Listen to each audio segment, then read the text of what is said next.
В эфире «Своих не бросаем». История подвигов и судьбы героев. С вами Юлия Краснова. И Артур Галеев. И гость нашей студии сегодня – участник СВО, ветеран боевых действий, депутат Госсобрания и наш хороший друг Яков Кукбаев. Здравствуй. Доброго здравия. Яков, от рядового до заместителя командира по вооружению. Это достаточно очень высокая должность. И, насколько мы знаем, вы за полгода ее заслужили. Расскажите про ваш, такой сказать, непростой путь. Спасибо. На самом деле это сложилось как бы само собой, потому что первоначально, когда я пришел в учебку, меня назначили техником, и я работал техником. У нас в подразделении есть несколько направлений. Вот. После этого, так как я айтишник, меня уже перевели непосредственно оператором, и мы достаточно удачно работали с ребятами в этом направлении. Параллельно, так как я депутат и общественник, и занимался помощью нашим ребятам на СВО, я подтягивал гуманитарную помощь для нашего подразделения, для наших ребят. Где-то там это были вещи, где-то это были техника какая-то, где-то это были даже продукты в том числе.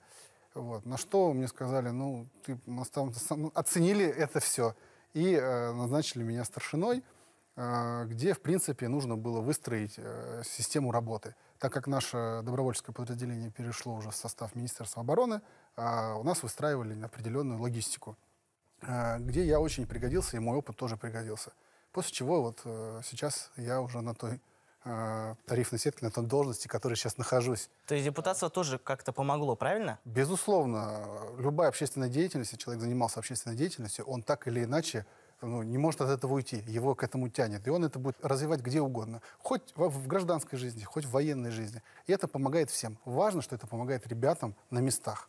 Я помню, что вот до того, как вы отправились в зону СВО, мы сидели это обсуждали, и была такая мотивация, я не могу этот шаг, этот поступок не совершить.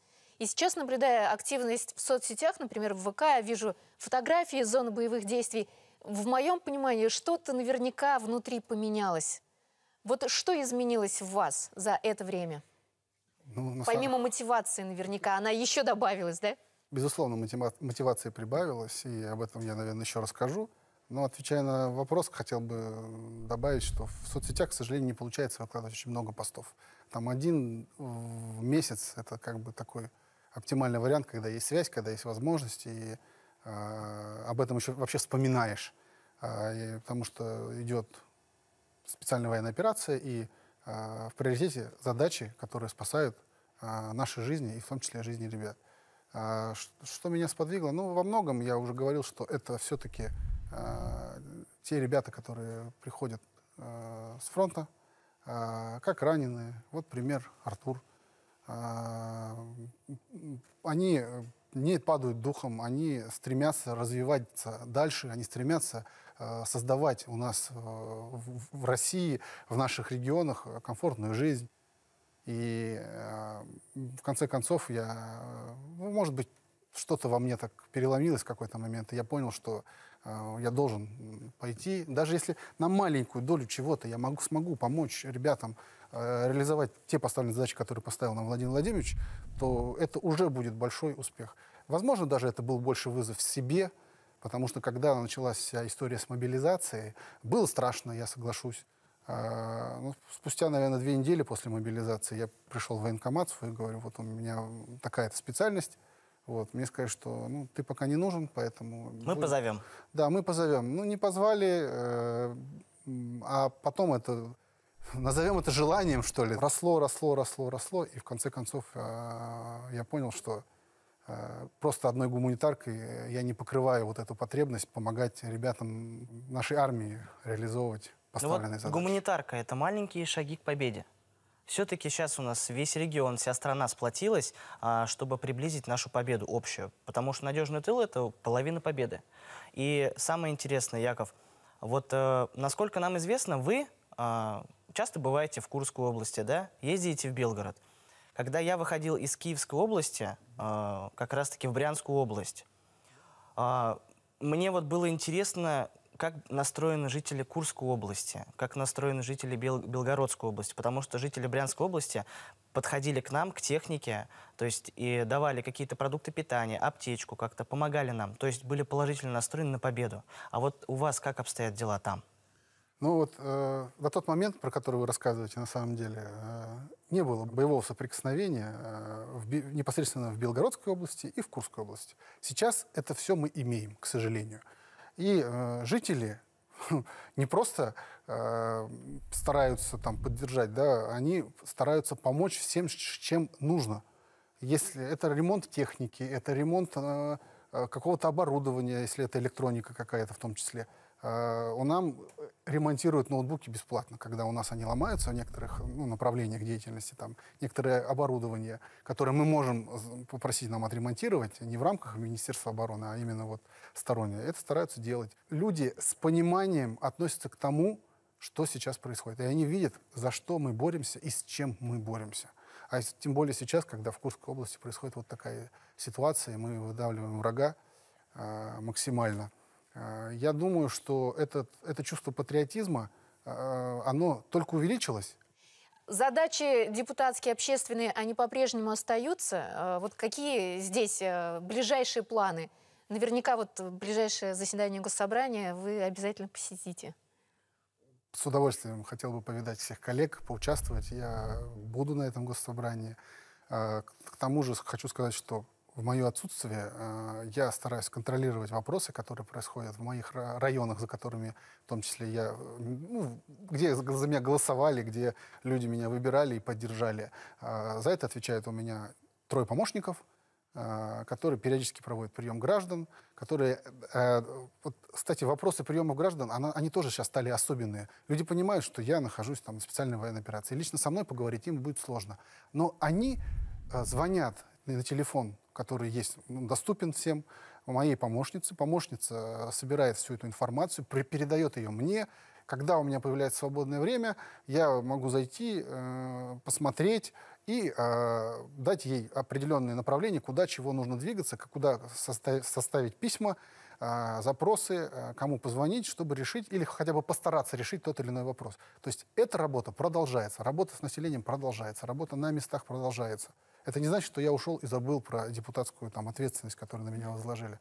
Плюс, как по приезду, я вот 20-го у меня был отпуск, я прибыл, и 22-го я провел прием граждан. Депутатство ведь это не только решение проблем на территориях, это теперь у нас с вами еще прибавилась задача помогать ребятам из наших районов, которые находятся на специальной военной операции.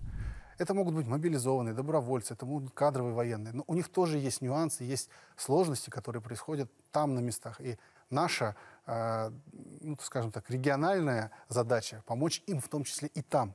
Как правило, это, конечно, гуманитарка, это может быть какое-то заявление, документы. Или работа с родственниками наверняка, помощь, поддержка. Да, безусловно. Иногда бывает так, что родственники просто не могут найти человека, и оказывается, что он, слава богу, живой, в госпитале. Просто без связи. Да, и такие обращения были, мы отрабатывали в рамках возможного. Поэтому, да, не всегда оперативно, но не тормозим. Здорово.